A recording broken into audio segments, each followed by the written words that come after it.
नमस्कार, आप देख रहे हैं सिटी पोस्ट लाइव और मैं हूं आकाश प्रत्यूष।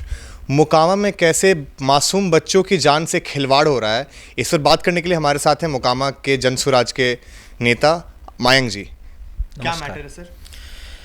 मैटर ये है कि हमारे क्षेत्र में विभिन्न समस्याएं हैं, लेकिन इन समस्याओं के बीच एक सबसे बड़ा जो समस्या अभी 2 दिन पहले जो सामने आया, अखबार में भी बहुत लोगों ने पढ़ा होगा कि जो मिड डे मील में विषैला भोजन, विभिन्न जगहों से बिहार में खबर आती रहती है कि विषैला भोजन जो है वो पाया गया। ये कुछ दिन पहले ये भी खबर यहाँ मेकरा क्षेत्र में, जो हमारे मोकामा क्षेत्र में पड़ता है, वहाँ पर ये खबर आई और बड़े पैमाने पे जो बच्चे हैं वो भर्ती हो गए मोकामा सदर अस्पताल में।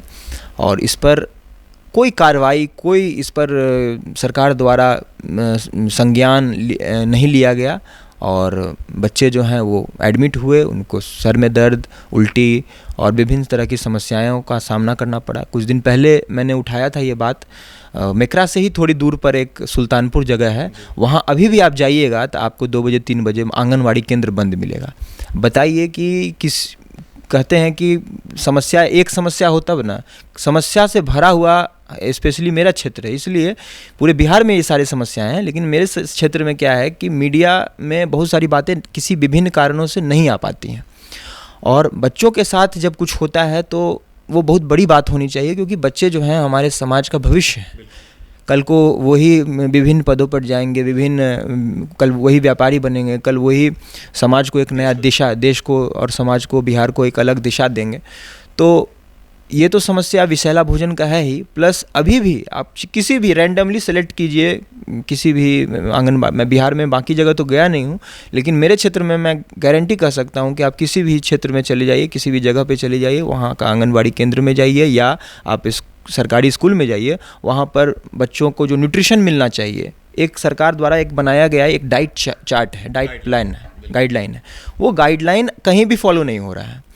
आप उनको अंडा देना है, उनको प्रोटीन प्रॉपर देना है, जो रूटीन उसमें है वो इसमें बाकायदे मेंशन किया गया हुआ केंद्र सरकार द्वारा कि ये चीज़ें होनी ही चाहिए। तो लेकिन उसको काट लिया जाता है, उसको जो है उसमें मिलावट कर दिया जाता है, उसमें पानी मिला दिया जाता है। तो ये सब चीज़ों का मॉनिटरिंग जब तक नहीं होगा, अभी क्या है कि शुरुआत में नीतीश कुमार सरकार बहुत ज़्यादा ये सब चीज़ में एक्टिव थी, पहला जो कार्यकाल उनका था, लेकिन फिर जैसे जैसे समय बीता ये सारी चीज़ें जो है ढीली पड़ गई। पूर्णतः जो है प्रशासन को छोड़ दिया गया, जिसको जैसे करना है करो, और ज़रूरत पड़ता है कहीं से न्यूज आता है तो छापामारी होता है, कार्रवाई होता है, लेकिन ओवरऑल जो व्यवस्था है वो चौपट ही है। ये तो हो गया न्यूट्रिशन का बात। इसके अलावा हमारे क्षेत्र में मैं किसी भी आप सरकारी स्कूल में चले जाइए, वहाँ बच्चे को जो खेलने का सुविधा है, जो सरकार द्वारा निर्धारित है कि उनको फील्ड होना चाहिए, फील्ड कहीं भी नहीं है। इतना बड़ा क्षेत्र है और देने वाले भी लोग हैं। अगर कहा जाए सरकार के द्वारा कि ठीक है आप दीजिए, हम एक्वायर करेंगे ज़मीन फील्ड के लिए, फील्ड नहीं है, तो बिना फील्ड के बच्चे कहाँ खेलेंगे? शारीरिक विकास कैसे होगा? शारीरिक विकास नहीं हो रहा है। इसके अलावा जो पढ़ाई है, ये तो पूरे बिहार में ही चौपट है, ऐसा तो नहीं है कि मेरे ही क्षेत्र में, लेकिन मेरे क्षेत्र में जो मैंने देखा है पढ़ाई तो चौपट है ही। खेलने के लिए जो सामान है वो सारा जो है लॉकअप में बंद, रूम लॉक करके बंद रहता है।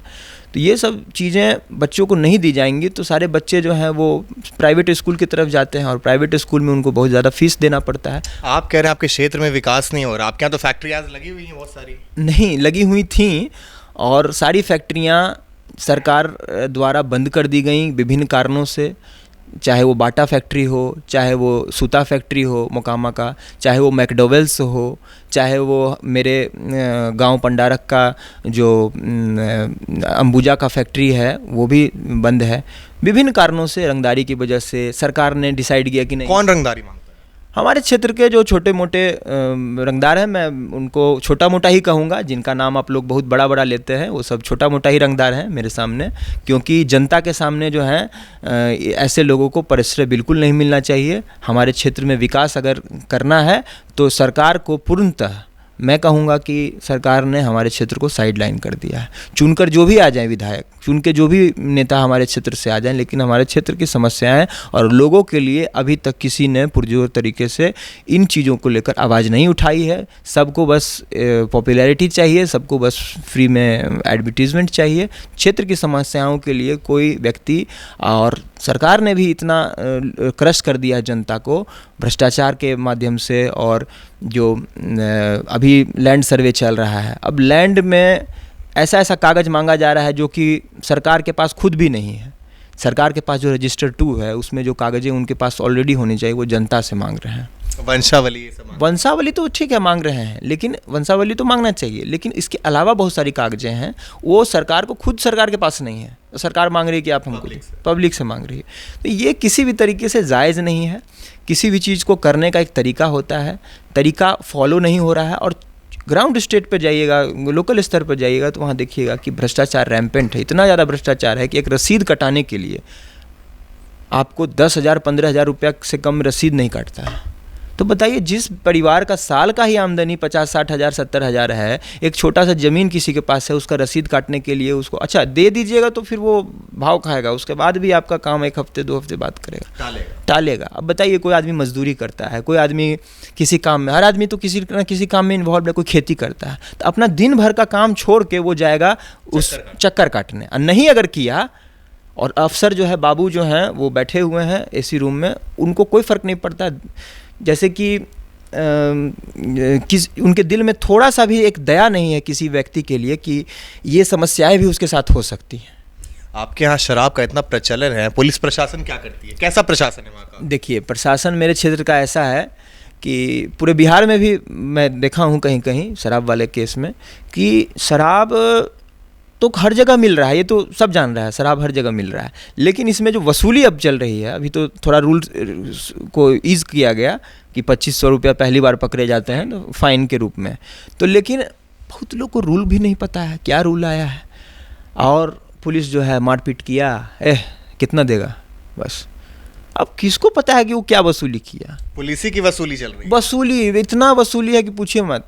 अच्छा, पीने वालों को तो मैं बिल्कुल दोष नहीं दूंगा, लेकिन जो मान ले बेचने वाले हैं, अगर आप ठीक है कानून बना रहे हैं कि आपको ड्राई स्टेट करना है बेचने में, तो जो बेचने वाले आदमी हैं वो मान लेते हैं महीने का वो 20,000 रुपया कमा रहे हैं, तो कोई मुश्किल है 10,000 रुपया देना उसके लिए? अगर आप ही एक लॉजिकली सोच के देखिए कि कोई आदमी कोई बिजनेस कर रहा है, उसको कोई दिक्कत आ रहा है, ठीक है भाई, लो तुम 10-20 हज़ार रुपया लो, ख़त्म करो, मैटर शांत करो, हम अपना फिर। तो एक प्रॉपर तरीका बना हुआ है जिससे कि एक लीगल ब्लैंकेट बना हुआ है जिससे कि जो जनता का पैसा है वसूला जा रहा है। और जनता को जानबूझ के, अभी अखबार में आया था कि 14 लाख लोग जो हैं इस पूरे शराब के प्रकरण में, जब से शराबबंदी लागू हुआ है तो जेल में बंद। इसका मतलब आप बिहार की जनसंख्या अगर 13 करोड़ है तो 14 लाख को आदमी को तो आप बना दिया अपराधी, उसको कोर्ट के चक्कर काटना पड़ा, वकील को फीस देना पड़ा। Why are you making this kind of unnecessary legal hurdles? सरकार का काम है चीज़ों को आसान करना। सरकार का काम ये सब करना नहीं है कि आप पूरी दुनिया में शराबबंदी कहीं सक्सेसफुल नहीं हो पाया तो बिहार में कहाँ से सक्सेसफुल हो जाएगा? ह्यूमन तो सब जगह सेम ही है। तो सरकार ने जानबूझ के लोगों को अपराधी बनाया और जो वसूली करने के लिए बैठा रखा है।